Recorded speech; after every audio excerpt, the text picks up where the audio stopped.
Bonsoir. Une dépêche de dernière minute. Petros Markaris a été hospitalisé en urgence. On l'a appris il y a quelque temps, oui. Et on vient d'avoir des nouvelles de sa fille. Elle a parlé avec Hélène et apparemment ça va bien. Il a eu un malaise et donc besoin de repos, il ne sera pas avec nous. Voilà. Donc, bien sûr, on lui souhaite un rétablissement prompt. On espère que c'est tout simplement ça et qu'il n'y a pas autre chose. Et puis, désolé pour ce contretemps. Voilà. Mais néanmoins, la parole est au livre, à ces traducteurs qui sont ici, donc qui vont nous présenter ces deux derniers livres. Voilà. Bien, alors merci. J'espère que les traducteurs seront à la hauteur. On va voir que valent les traducteurs en l'absence de l'auteur. Alors j'aimerais vous remercier, tout d'abord vous remercier tous d'être venus ce soir.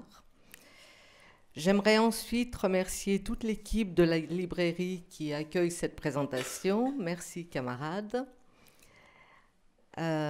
Puis bien sûr remercier Michel Volkovitch qui est venu ce soir parler d'un auteur qu'il a beaucoup traduit et qu'il connaît bien.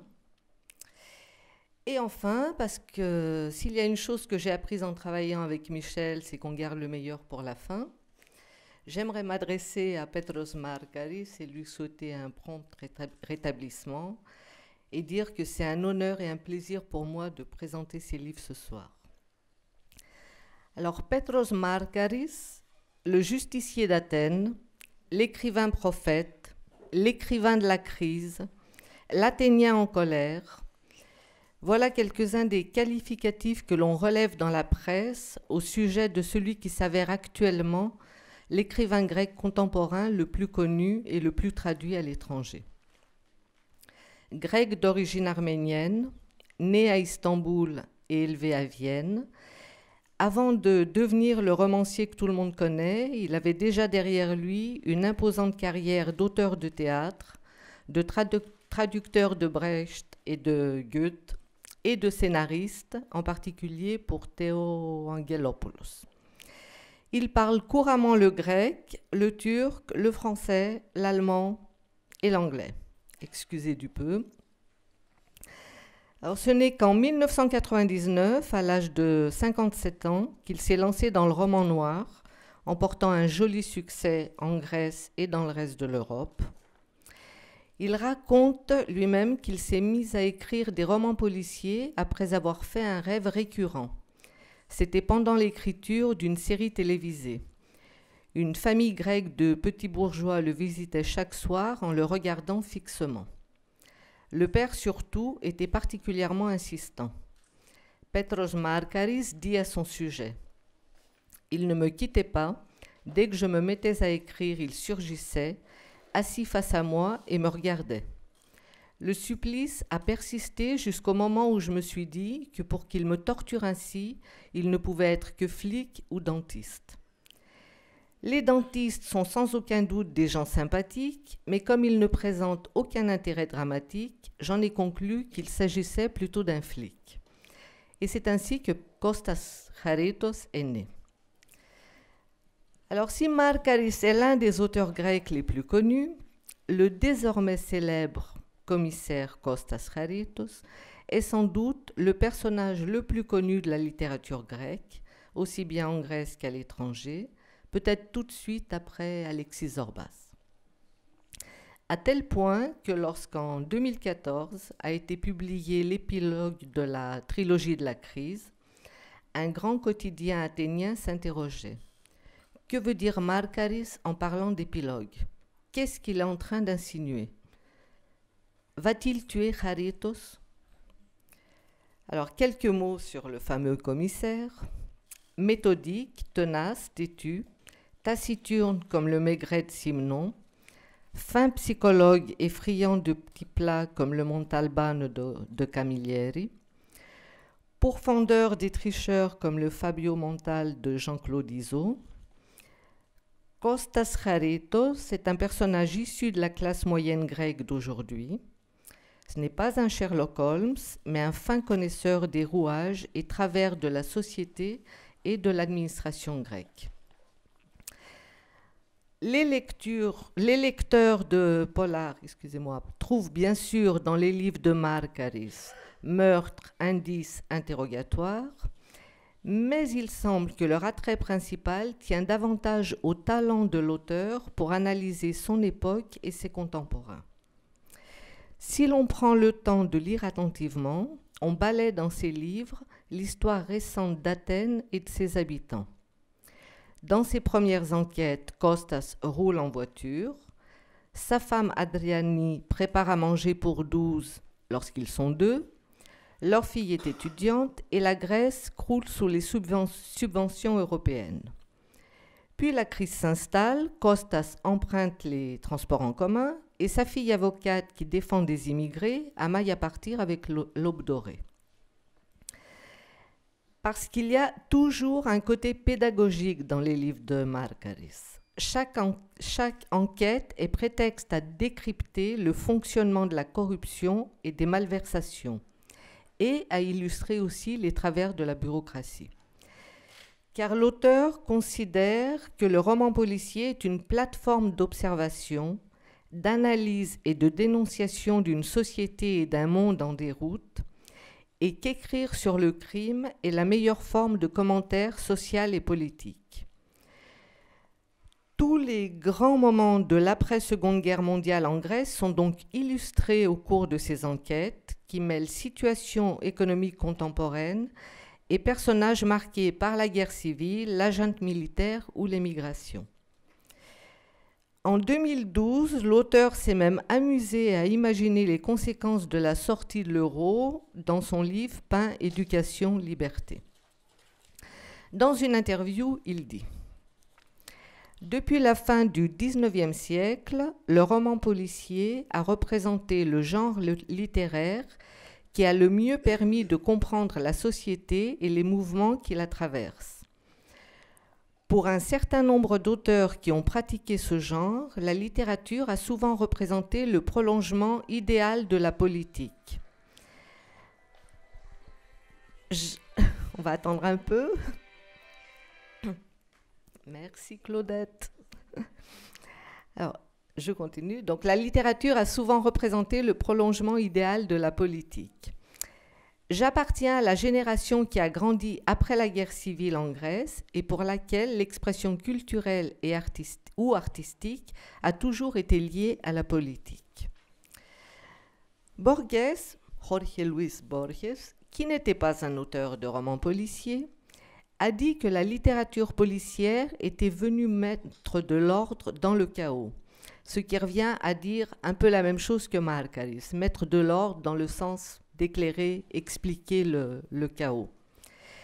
On assiste donc aujourd'hui à un nouvel état de choses où le crime en littérature n'est qu'un prétexte pour aborder des sujets brûlants, pour mener une enquête à chaud sur l'état d'une société. Lors d'une conférence, Petros Markaris a parlé d'un glissement du centre d'intérêt du roman policier de qui a tué vers pourquoi il a tué. Markaris nous dit « Nous avons beau avoir conservé la structure du roman policier, la question cruciale aujourd'hui n'est pas de trouver l'assassin, mais de comprendre le pourquoi de son acte. Il arrive que des lecteurs me disent « J'ai deviné qui était le coupable ». Je leur réponds toujours « Tant mieux pour vous, mais cela n'a aucune importance ». Donc, dans le fond, il est peut-être un peu dépassé et un peu réducteur de qualifier le roman policier de policier et un auteur de roman policier d'auteur de polar. Avant de passer à la première question que je vais te poser, est-ce que tu aurais, Michel, des choses à dire à ce sujet, puisque nous n'avons pas la chance d'avoir l'auteur avec nous?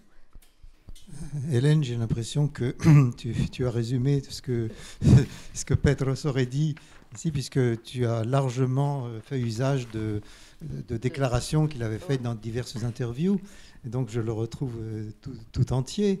Ce que j'ai à dire sur justement le relatif manque d'importance du coupable, hein, le côté qui a tué, c'est quelque chose qui m'étonne assez, c'est que d'après l'auteur, et on est forcé de le croire, quand il démarre son bouquin, il ne sait pas qui a tué.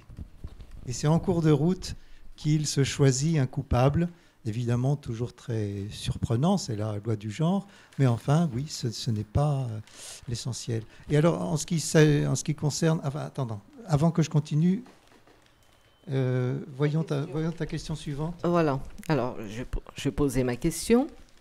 La première question, donc. Si Petros Markaris est actuellement l'écrivain grec le plus connu à l'étranger, et si Kostas Charitos est le personnage grec le plus célèbre actuellement, tu es pour ta part le traducteur le plus connu, avec plus de 250 auteurs à ton actif.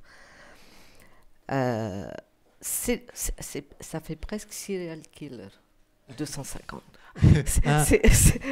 L'un de mes gentils confrères m'a baptisé un jour Serial Translator. Oh, c'est joli. Alors, traducteur en série. Traducteur en série. Comme tueur en série. Comme tueur en série. Alors, ces dernières années, on pourrait dire que tu es aussi le traducteur officiel de Markaris. Alors, être le traducteur du maigret grec a-t-il éclipsé le reste de tes travaux aux yeux du public? Il est sûr que lorsque je rencontre des gens dans une soirée et qui ne me connaissent pas bien, et ils me disent « Ah, c'est pas vous qui avez traduit Markaris ?» Alors, les 249 autres n'existent pas, évidemment. Bon, c'est évidemment injuste, mais je ne m'en formalise pas, c'est normal, puisque Markaris est le seul auteur grec contemporain à avoir réussi une percée éditoriale, commerciale. Il faut savoir que ces polars, à partir au moins de la trilogie de la crise, donc vers 2010, je pense, la première parution, qui s'appelle en français Liquidation à la grecque. Voilà. Donc, à partir de ce moment, le succès est venu. Il était déjà une star en Allemagne. En France, c'est venu. Il a eu un prix pour ce Liquidation à la grecque qui s'est vendu, je crois, à 25 000 exemplaires. Ce qui est fabuleux pour un traducteur qui traduit beaucoup de poésie, par exemple. C'est presque impensable. On passe de 25 lecteurs à 25 000, c'est le vertige. Voilà, donc ça fait plaisir. Et puis ça n'a pas grande importance, puisque pour moi, les autres, je les aime autant, bien sûr. Alors justement, traduire Markaris après des poètes contemporains, ça a dû te sembler, si ce n'est plus facile, au moins plus amusant, non? Ah. La question est double. Il y a facile et amusant. Alors, évidemment, on peut se dire, c'est du polar, c'est rédigé dans une langue simple, c'est un produit accessible au grand public, donc c'est facile. Eh bien, c'est vrai, en grande partie. Ce qui ne veut pas dire que le langage du polar soit nécessairement simple, que la simplicité soit facile, parce qu'il y a un certain ton à trouver et à préserver. Il faut éviter un vocabulaire un peu trop recherché qui détonnerait.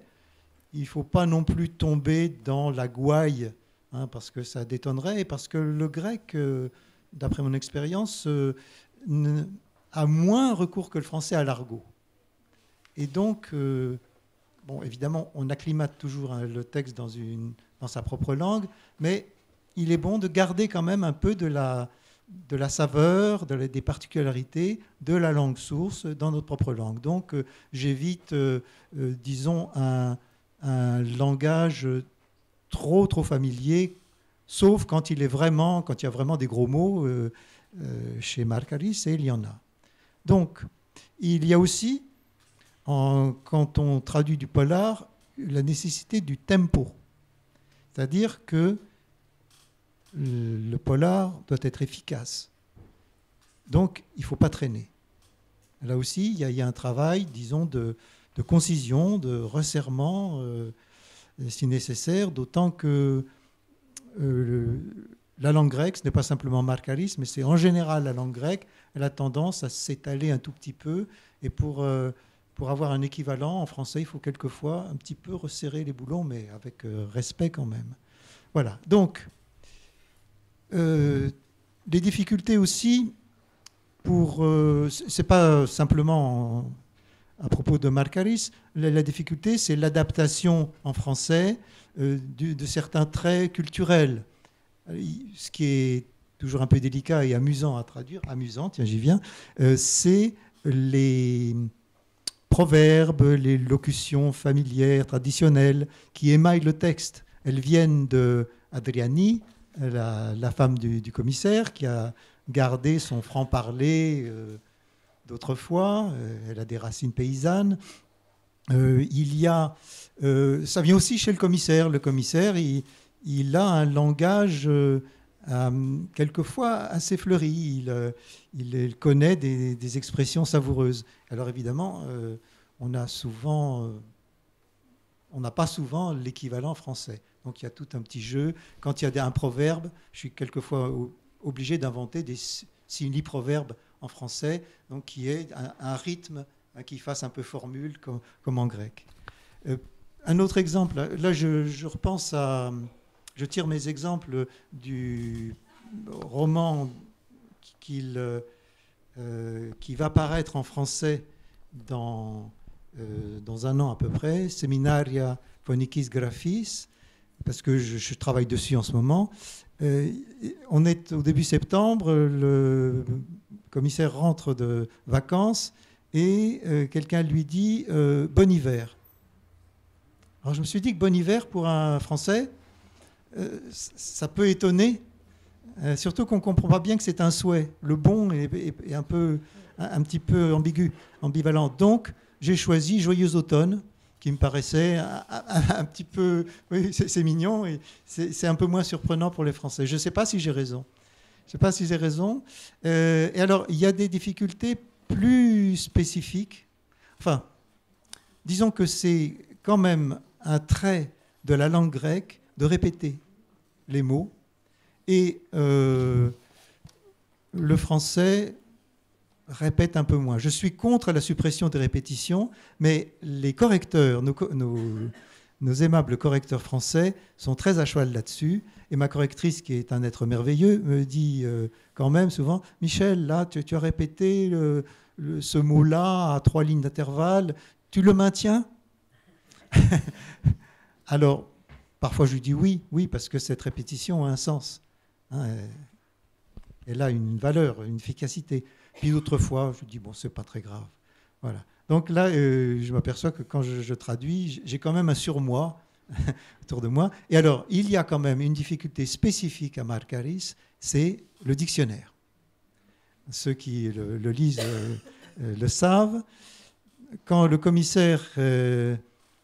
ne sait pas où il va, quand il se sent paumé, il se retire dans sa chambre et il lit le dictionnaire de Dimitrakos, donc le fameux, et il cherche les mots qui correspondent à son angoisse du moment. Et Markaris recopie intégralement la notice du dictionnaire. Oui, seulement voilà, d'une langue à l'autre, les mots n'ont pas tous les mêmes sens. Donc là, le traducteur se trouve dans une impasse et je suis obligé de bricoler honteusement une simili entrée de dictionnaire en essayant de rester au plus près du grec, mais en conservant donc l'essence du français. Et là, ça serait trop long de vous montrer cette gymnastique, mais quelquefois, c'est de la haute acrobatie. Bon, cela dit, évidemment, quand on se coltine avec les traductions de poésie contemporaine ou de poèmes en vers, c'est sûr que ça va plus vite. Oui, sans parler de tous les petits plats d'Adriani, qui pour un lecteur grec, bon, c'est évident, mais peut-être pas pour... Et dis-moi, que signifie traduire une série où tu accompagnes un personnage d'un roman à l'autre? Parce que des liens ont dû se créer entre vous, de même qu'avec l'auteur. Alors parle-nous un peu de ta relation avec Kostas et avec Petros. C'est évidemment un plaisir que de suivre un auteur et un personnage dans la mesure où il vous laisse quand même s'occuper d'autre chose. Et évidemment, Marc Harris est infatigable. Il produit à une telle vitesse que j'ai du mal à suivre. Enfin, ça ne dépasse pas quand même un livre par an jusqu'à présent. Et donc, bon, tant bien que mal, je cours derrière lui. Et l'avantage, c'est de retrouver des personnages qu'on aime bien et de les voir évoluer. Alors, qu'est-ce que je pense du commissaire, commissaire Charitos? Je m'aperçois que j'ai du mal à le cadrer. D'abord, je n'arrive pas du tout à l'imaginer physiquement. Je m'aperçois que il ne nous dit peut-être pas tout. Il nous confie ses faiblesses. C'est ça, surtout chez lui, qui me le rend très sympathique. Il n'a pas la grosse tête. Hein, il n'hésite pas à se montrer faible, fatigué, énervé, souvent. Et j'ai l'impression d'ailleurs que ces derniers temps, il vieillit, malheureux.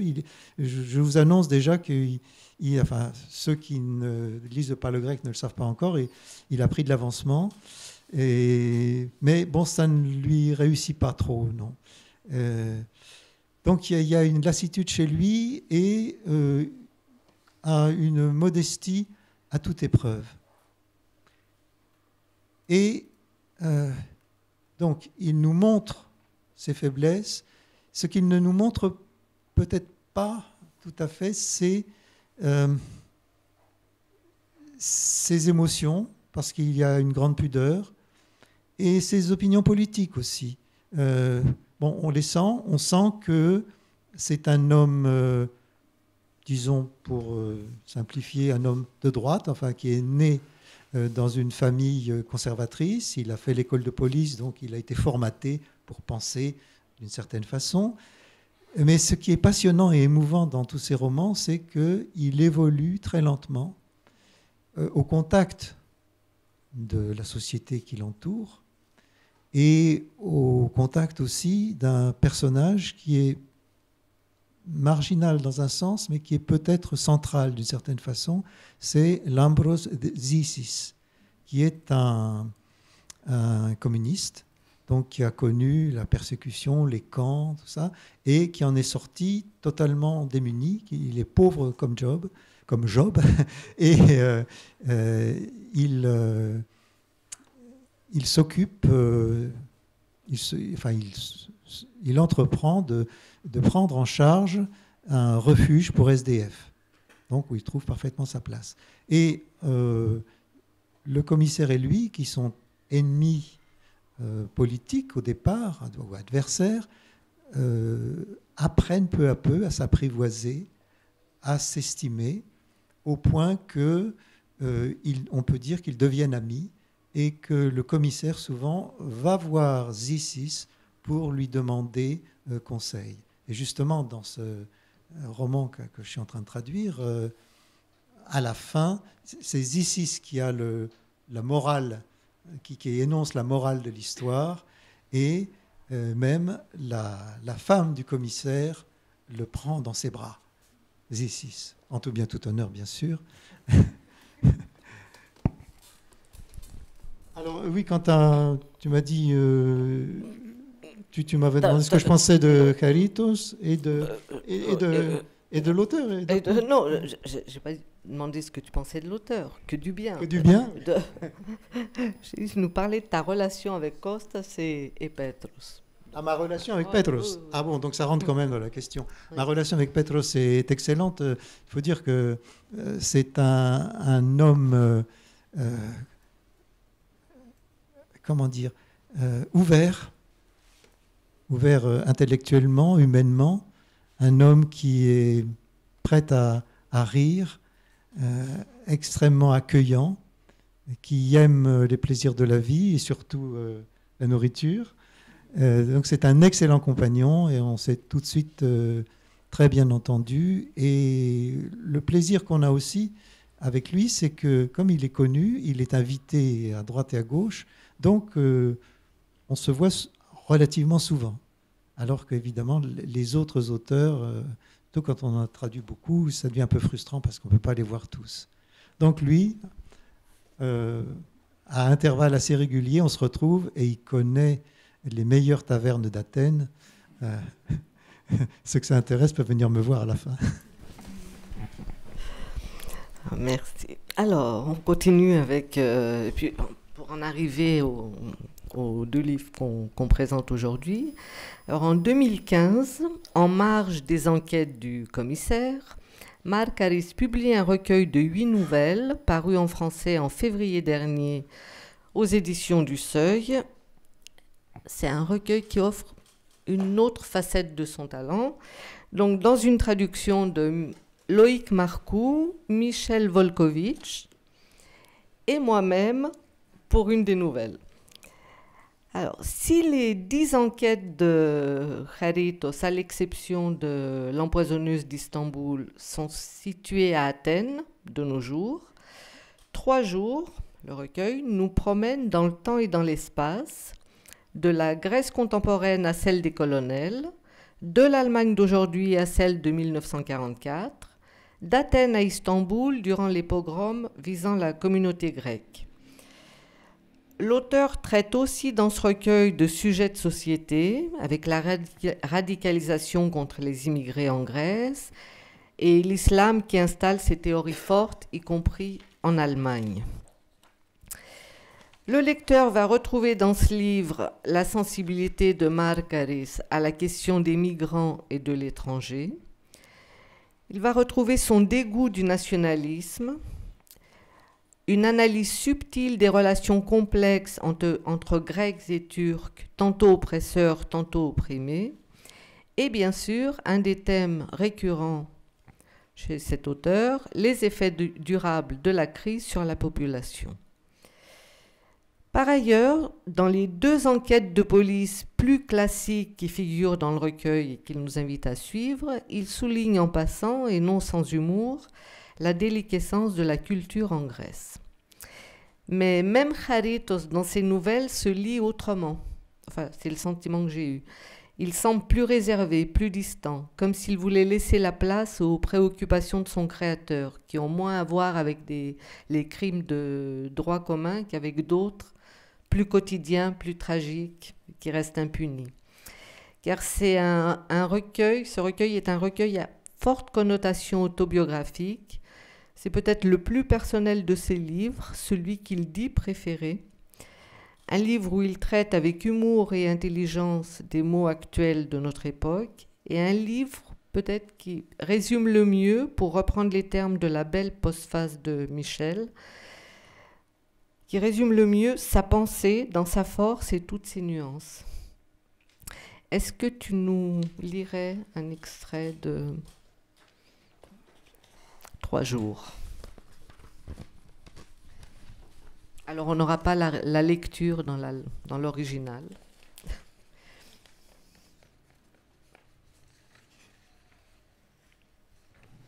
Et tu situes à peu près. Oui, comme tu l'as dit, Hélène, c'est un recueil un peu composite, passionnant à cet égard.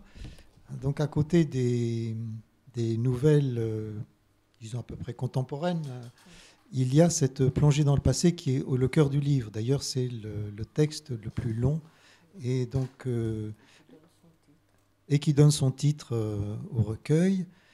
Et il décrit des événements que Marc Harris a vécu, puisqu'il est né dans cette ville que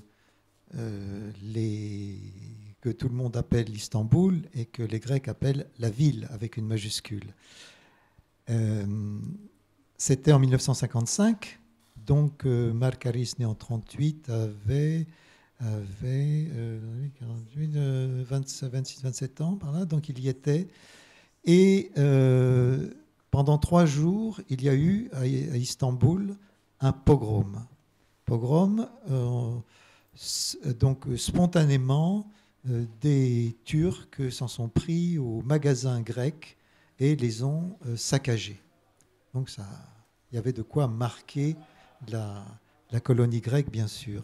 Et donc, 3 jours, les déprédations ont lieu le 2e jour. Et là, nous sommes au 3e jour où l'on constate l'étendue des dégâts. C'est le mercredi 7 septembre 1955. Le narrateur, enfin non, pas le narrateur, le héros, c'est un certain Vassilis qui est un petit commerçant. Quand il quitta Mechelik Sokak pour Pera, Vassilis s'arrêta un moment pour habituer ses yeux au spectacle. Des boutiques aux volets mécaniques éventrés, des vitrines vides et sans vitres. Ça et là, des magasins intacts arboraient un drapeau turc flottant au vent, comme s'il fêtait la catastrophe à l'égal d'une fête nationale. En fait, le drapeau était un titre de propriété, prouvant que ces magasins appartenaient à des Turcs et qu'il ne fallait pas les piller. Vassilis ne voyait pas plus loin que Galatasaray, mais il était sûr de retrouver sa boutique dans le même état. Là-bas, il n'y avait pas de Turc comme Nouri c'est son voisin, pour le protéger. En tournant à gauche, il crut soudain avoir grandi de 15 cm. Sous ses pieds, les pavés étaient couverts d'une épaisse couche de débris de verre, de tissus déchirés, de chaussures éparpillées, de vêtements et de sous-vêtements en lambeaux. Les magasins les plus touchés étaient les bijouteries.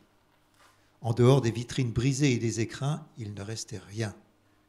Des 2 côtés de la rue, des gens pliés en 2 cherchaient à main nue, dans la masse informe, les articles de luxe les plus onéreux que la Turquie avait à offrir aux chalands, s'efforçant de sauver quelques bijoux qui auraient échappé à la fureur de la foule, une étoffe intacte, une paire de chaussures, chiffonniers de leur propre infortune. Vassilis avait beau s'être préparé mentalement. Arrivé devant sa boutique, il ferma les yeux et s'appuya contre le mur. Il ne restait rien. Les étagères dévastées, vides. Quelques tissus jonchaient le sol. Une étoffe rouge ornait l'entrée, tel un tapis impérial. Au premier coup d'œil, Vassilis comprit qu'il ne pourrait rien sauver. Ses dernières étoffes de prix avaient été pillées. Les rayonnages devaient être complètement refaits. Il faudrait s'endetter jusqu'au cou pour redémarrer. Quant à son appartement, il allait le perdre. Le plus raisonnable était d'aller vivre à Megarevma, dans la maison de famille. Mais comment convaincre Sotiria, sa femme, de vivre avec sa belle-mère? Il voulut chasser de telles pensées, les jugeant prématurées, et monta à la mezzanine du tailleur pour constater les dégâts. La machine à coudre était en morceaux. L'établi, coupé en 2 à la hache, ressemblait à 2 toboggans pour enfants face à face. Fils, bobines et aiguilles jonchaient le sol. Le fer à repasser avait disparu, et sur les 4 costumes auxquels le tailleur travaillait, les 2 presque terminés étaient introuvables. Les 2 autres déchirés à coups de ciseaux. Vers midi, Adnan Menderes, le Premier ministre turc, fit son apparition à Pera, suivi de son escorte. Lui qui, dans ses bons jours, abordait une mine hypocrite de chien battu, semblait ce jour-là plus abattu encore.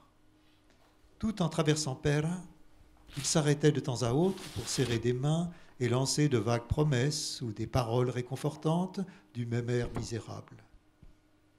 Plusieurs Grecs de la ville dirent ensuite qu'à la vue du désastre, Menderes s'était écrié « Mon Dieu, qu'ai-je fait ?» Merci beaucoup, Michel.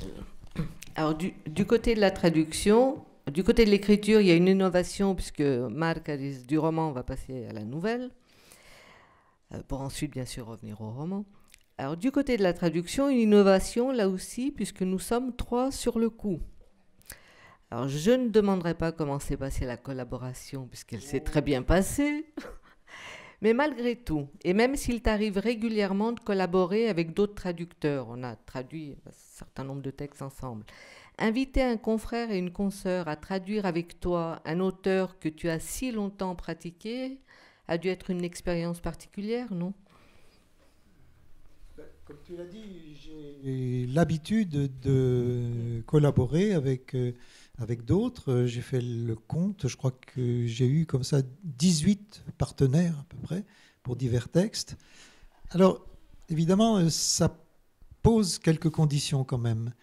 En général, je travaille avec des traducteurs, disons, moins connus, moins avancés que moi, à qui je donne un coup de pouce. Et en l'occurrence, il y a une exception, c'est Hélène, parce que elle a très bon caractère et je peux me permettre de la relire et de lui faire des suggestions dans la mesure où la réciproque est vraie, elle me relit et elle me fait des remarques. Mais bon, c'est un cas exceptionnel. Ça s'est très bien passé. Pourquoi cette intervention d'autres ? Tout simplement parce que Le Seuil m'ayant proposé de traduire le recueil, je me suis aperçu que d'autres s'y étaient intéressés avant moi. Donc Hélène avait traduit la première nouvelle dans le cadre d'un de ses nombreux ateliers de traduction. Donc je lui ai proposé d'accueillir son texte, et il n'y a pas eu de problème. D'autre part, Loïc Marcoux, lui, avait traduit 2 nouvelles dans le cadre de sa thèse, je crois. Donc je lui ai dit, bon, d'accord. Alors évidemment, là aussi, j'ai relu pour qu'il y ait une certaine homogénéité. Je me suis aperçu aussi qu'il avait proposé au Seuil sa traduction du plus gros morceau du recueil, c'est-à-dire 3 journées, le récit du pogrom. Alors je me suis dit que là, quand même, je suis bien gentil, mais je vais me retrouver minoritaire dans ce bouquin. Donc on a convenu tous les deux qu'il me donnait sa traduction et que je la retravaillais à ma façon, si bien qu'on l'a signée de nos 2 noms. Voilà. Et donc, je crois que tout le monde était satisfait au bout du compte. En tout cas, c'est toujours... D'abord, ça fait plaisir d'échanger avec d'autres. Oui, on se sent moins seul.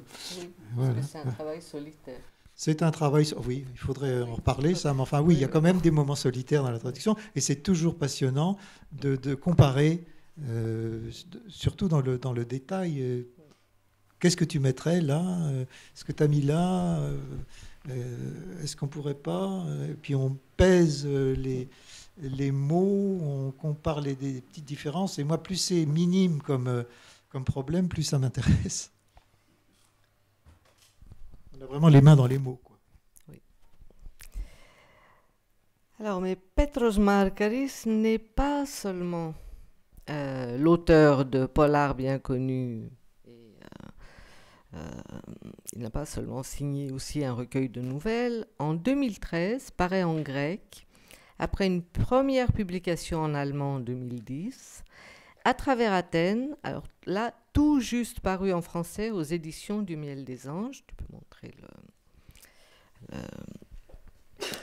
I Athena της μιας διαδρομής. Bon, pour dresser, avec une très jolie couverture, pour dresser le portrait de la ville où il vit depuis 50 ans, l'auteur nous emmène dans le métro, sur la plus ancienne ligne, du Pirée à Kifissia, loin des grands lieux touristiques. Il dit d'ailleurs dans une interview que voir des touristes dans un bus lui donnait envie de pleurer. Comment on le comprend? Et c'est vrai que la visite de la ville à ses côtés est assez atypique. Il l'explique très bien dans sa préface. Qu'il ne s'agit pas d'un guide touristique, mais d'un livre sur une ville. Il écrit « Ce voyage du Pirée à Kifissia n'est pas seulement le plus court moyen de découvrir une ville, il permet aussi de connaître sa stratification sociale. Le passager de l'électrique voyage parmi toutes les couches sociales peuplant la capitale. » Alors, c'est peut-être pour cette raison que le lecteur grec est aussi intéressé et aussi touché que le lecteur étranger. Parce que là, on va parler de... J'ai presque envie de parler de l'impact de ce livre en Grèce. Parce qu'en France, enfin, dans une langue étrangère ou en allemand, par exemple, je peux comprendre un livre sur Athènes. Mais les Grecs, et Petros Markaris lui-même, quand son éditeur lui a proposé de le faire paraître en grec, lui a demandé pourquoi. Parce qu'il avait d'abord paru en Allemagne. Mais à vrai dire, j'ai appris moi aussi en lisant ce livre et en le traduisant avec Michel, puisque j'ai pris le train en cours de route, on va dire, le métro en cours de route. J'ai appris une foule de choses que j'ignorais sur une ville où j'ai passé moi aussi la majeure partie de ma vie. Alors, Kostas Charitos fait là aussi une apparition, discrète mais marquante, dans la préface, quand Petros Markaris avance que sa relation avec le commissaire est une des raisons qui l'ont poussé à écrire ce livre.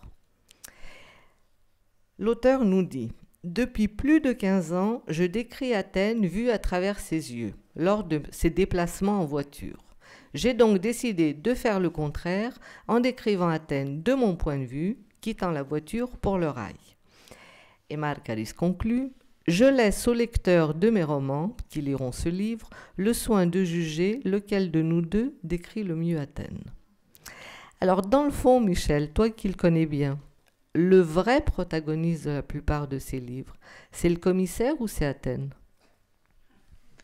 Donc, à première vue, évidemment, c'est le commissaire, c'est lui qui dit « je », d'abord, qui raconte l'histoire, qui est omniprésent. Alors que Athènes n'est pas toujours là, comme tu l'as dit, il y a une histoire qui se passe à Istanbul. N'empêche que, pour le reste, on est à Athènes avec de temps en temps une escapade. Il y en a une à Chalkida, il y en a une dans le Péloponnèse, mais enfin ça reste très ponctuel. On est dans Athènes et on comprend pourquoi. D'abord parce que l'auteur y vit depuis très longtemps, et puis parce que c'est un décor en or, une grande ville. C'est plus qu'un décor. Donc, cette ville quand même immense, c'est un labyrinthe. Alors c'est le labyrinthe où le héros poursuit le fil et cherche finalement à trouver le monstre. C'est aussi le labyrinthe de notre monde actuel, avec sa complexité folle. Donc c'est une image, c'est une figure, c'est un symbole, cette ville. Et ce qui est frappant, c'est que l'auteur l'a décrit en détail, et en particulier, il décrit les parcours du commissaire de rue en rue, en citant très souvent le nom de toutes les rues. On sait par où il passe, ce qui paraît inutile à certains. Il faut savoir que, là on entre dans la petite cuisine éditoriale, les droits sont confiés à des Suisses allemands et qui sont censés fournir une version spéciale pour les traductions étrangères. Et dans cette version, les passages avec les noms de rues sont coupés. Oui. Et donc, quand j'ai vu ça, je me suis dit, c'est très dommage, je ne suis pas d'accord, moi, parce que cette espèce de litanie, ça a un sens. Ça montre la difficulté et la lenteur de cette exploration qui est une enquête. Et donc, ça doit rester. Là, on n'est plus, si vous voulez, dans la logique du polar où il faut aller vite. On est dans une logique proprement littéraire où, par des moyens stylistiques, on donne une image et un sens. Voilà. Et donc, j'ai désobéi, j'ai gardé presque tous ces noms de rues comme un leitmotiv. Et j'ai mis un peu de temps à l'avouer à l'auteur qui me dit « Oh, t'as bien fait ». Et d'ailleurs, il y a un autre traducteur qui a désobéi et je l'ai félicité comme toi. Voilà. Je ne sais pas si j'ai répondu à tout. Si. Oui. Bon. Je pense. Mais c'est vrai, on sent quand même le plaisir de Markaris dans Athènes. On le sent dans son guide aussi. Oui. Se plonger dans ces rues. Est-ce que tu nous lirais Alors. Commençons par le Pirée. Embarquons. Montons dans la voiture. Et oui, c'est logique. Après un prologue qui explique que le bouquin était destiné aux Allemands, après une introduction un peu historique, on prend donc le métro, l'électrique, to electrico, qu'on a traduit par l'électrique, et on va aller de station en station. Il y a un chapitre par station où donc Markaris nous décrit la station elle-même, mais surtout tout le quartier qui l'entoure, avec une dimension historique et aussi une dimension, elle, spatiale. Il nous montre les lieux tels qu'ils sont. Et donc, c'est un prétexte pour nous raconter la ville sur le plan historique, géographique, social, et culturel, culinaire aussi, oh oui, et j'en oublie. Donc, le Pirée. Au milieu des années 70 encore, quand on prenait le taxi pour aller d'Athènes au Pirée, le chauffeur disait « D'accord, mais c'est toi qui vas me guider. Moi, je suis d'Athènes, le Pirée, je ne connais pas. » Et le taxi du Pirée faisait la réponse inverse. La plupart des habitants de l'Attique préféraient la voie la plus sûre, l'électrique, puis un taxi local, plutôt que de chercher et se perdre. Aujourd'hui, les deux villes ont les mêmes taxis, les chauffeurs connaissent aussi bien l'une que l'autre, mais en ce temps-là, le Pirée était davantage un port qu'aujourd'hui, du moins en ce qui concerne les plaisirs coupables. Le Pirée exhibait alors la plus riche collection de bars louches et de maisons closes du pays. Cette collection était exposée en permanence dans le quartier légendaire de Trouba. Dans les années 50 et 60, tout jeune homme voulant être initié au mystère du sexe allait à Trouba en pèlerinage. Cette visite lui conférait son certificat de virilité. Pour plus d'un père, la prostituée qui aidait son rejeton à surmonter ses inhibitions et ses peurs, une fois la première tentative couronnée de succès, faisait figure de grande bienfaitrice. C'est ainsi qu'est né le mythe de la prostituée au grand cœur qui a régné dans la littérature, au théâtre et surtout au cinéma dans les années 60 et 70. Les pages, les pièces et les films étaient pleines de sœurs d'Irma la Douce.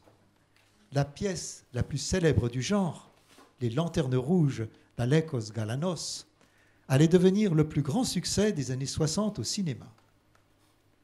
Athènes n'avait rien de semblable à montrer. Il lui manquait un port et sa gare était alors miteuse. Elle l'est restée. Mais toute la ligne reliant Athènes au Pirée, où la vie nocturne était anémique et misérable, s'est couverte de restaurants et de bars. Le centre du Pirée aussi était tout à fait différent. Les grands car-ferries rapides qui vont en Crète, dans les Cyclades et les Sporades, n'apparaîtraient que 30 ans plus tard. On voyageait dans des rafiaux pourris et le seul marché régulier du Pirée était celui des équipages des marins qui attendaient de s'embarquer sur des cargos ou des paquebots. C'est eux qui faisaient vivre le Pirée tout entier, eux dont les familles ne savaient pas s'ils reviendraient dans 6 mois, 1 an ou jamais. Beaucoup d'entre eux, les capitaines surtout, fondaient un second foyer dans un autre pays. La famille grecque, d'habitude, le savait, mais fermait les yeux tant qu'elle encaissait le salaire du capitaine qui permettait de vivre assez bien et de s'acheter une maison. Le Pirée vivait presque exclusivement de la mer. Les prostituées et les barlouches de Trouba, eux-mêmes, attendaient chaque année avec impatience l'arrivée de la 6e flotte américaine pour voir la couleur des dollars. À vrai dire, ils étaient les seuls. Les autres établissements ne gagnaient pas un sou. Les petits Américains, comme on les appelait, achetaient tout à la cantine de leur bateau et cachaient leurs dollars en prévision des bars et des femmes. En repartant 3 jours plus tard, la flotte laissait derrière elle quelques matelots dans des bars ou des maisons.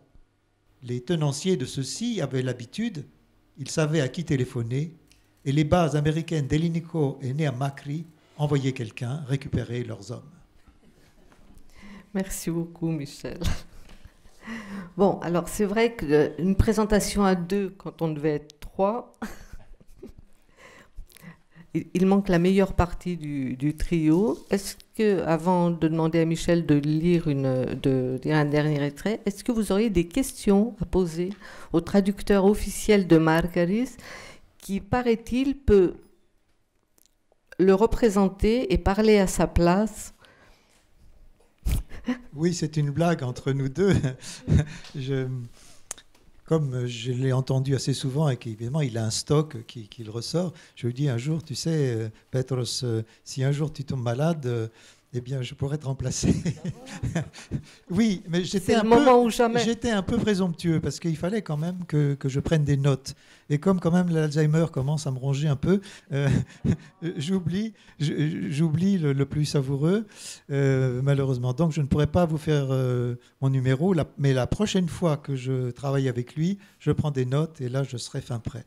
Voilà. Donc il fallait que je dise aussi quelque chose d'autre, non ? Oui, tu as parlé dans au début, quand on a parlé de Jaritos, tu as parlé de celui que tu es en train de traduire. Oui. Oui. Voilà, à Petros Markaris, j'aurais posé la question, parce qu'il y a eu d'autres livres après le recueil de nouvelles et après le guide. Donc, celui que tu traduis. Oui. On peut dire quelque chose, oui. Quelque chose qui dépasse le cadre de ce livre, qui apparaît dans ce livre de manière assez forte, c'est la présence de personnages allemands. Et ils sont généralement sympathiques, presque toujours. Ce qui pourrait surprendre s'agissant d'un pays qui quand même a quelques points de friction avec l'Allemagne, je crois. Tous les Grecs ne partagent pas cet amour de Markaris pour l'Allemagne. Il s'explique cet amour simplement pour des raisons biographiques. Dans la ville, oui, Istanbul, oui. Donc, à la ville où Markaris a grandi, il a fait ses études au lycée allemand. Donc, il est imprégné de culture allemande, au point d'avoir traduit quand même le Faust de Goethe, ce qui n'est pas rien. Et il a, depuis, une relation privilégiée, puisque c'est aussi en Allemagne qu'il est le plus vendu, le plus aimé. Donc, cette présence n'a rien d'étonnant de ce point de vue-là. Mais disons que c'est sympathique dans la mesure où ça permet d'équilibrer un petit peu le point de vue qu'on peut avoir en Grèce sur l'Allemagne. Disons que ça devient moins schématique. Voilà.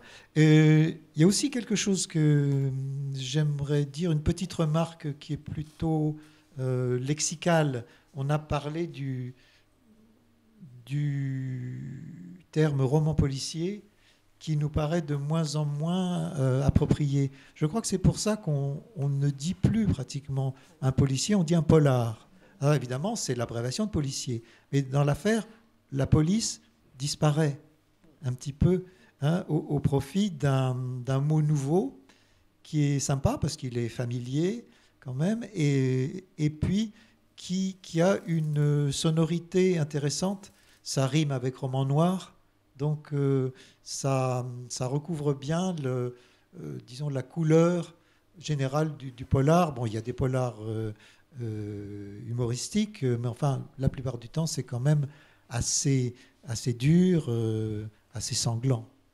Voilà. Et petite aussi, une remarque, pourquoi le roman policier a-t-il cette faveur?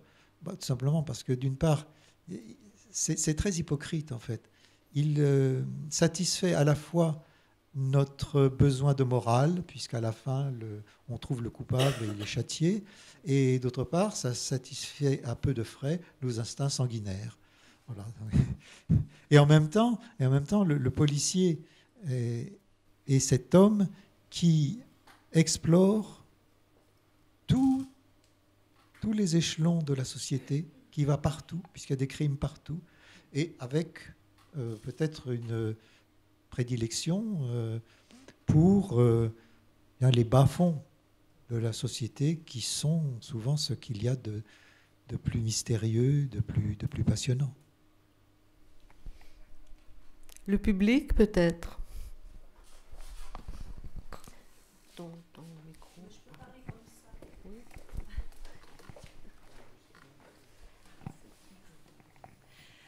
Merci. Sylvie Bousquet. Moi, c'est une remarque, une question qui s'adresse aux traducteurs. Je suis moi-même traductrice, mais pas du grec. J'ai lu mon premier roman, je l'ai fini aujourd'hui, voilà, Le Justicier d'Athènes. Alors j'ai découvert lui et vous ensemble. J'avais une question qui m'a frappée parce que je vis en Grèce depuis 22 ans et je suis toujours frappée par la façon dont les gens se parlent avec le tutoiement ou le vouvoiement. Et en tant que traductrice, je me posais la question, comment allez-vous vous en sortir? Comment vous allez rendre cela? Et c'est très amusant avec, par exemple, des expressions comme Kyria Soula, puis après un tutoiement ou des mélanges comme ça. Et j'ai eu l'impression que vous preniez le parti de rester très grec, en fait, au maximum. Et je voulais vous demander, voilà, quelle avait été votre intention ou vos problèmes, justement, face à cette situation, avec toute l'expérience que vous avez. C'est une excellente question qui me donne d'abord l'occasion de dire que Le Justicier d'Athènes, pour moi, c'est mon préféré.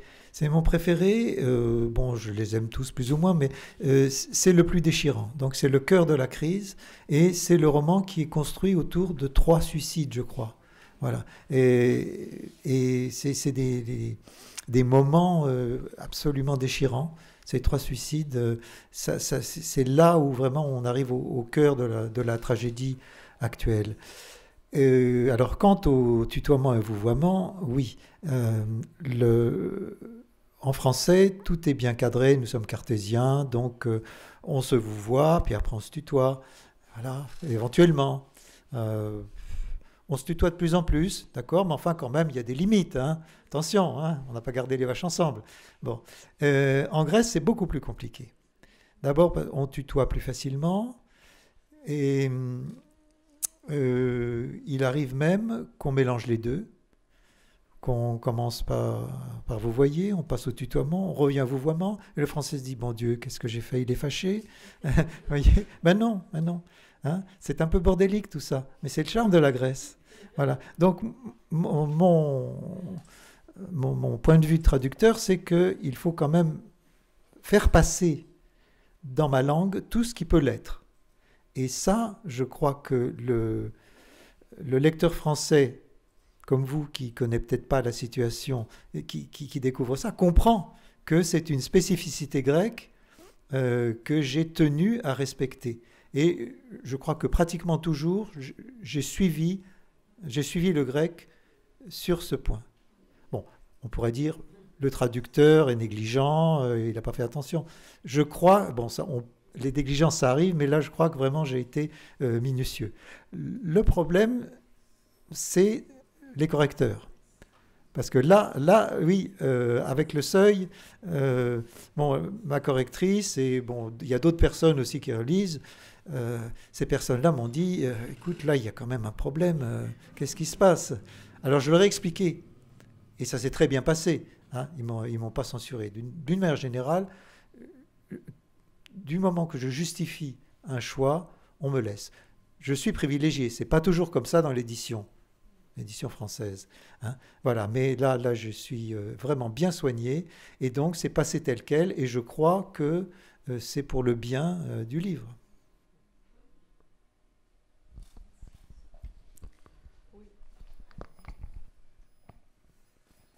Merci pour ces explications sur les traductions.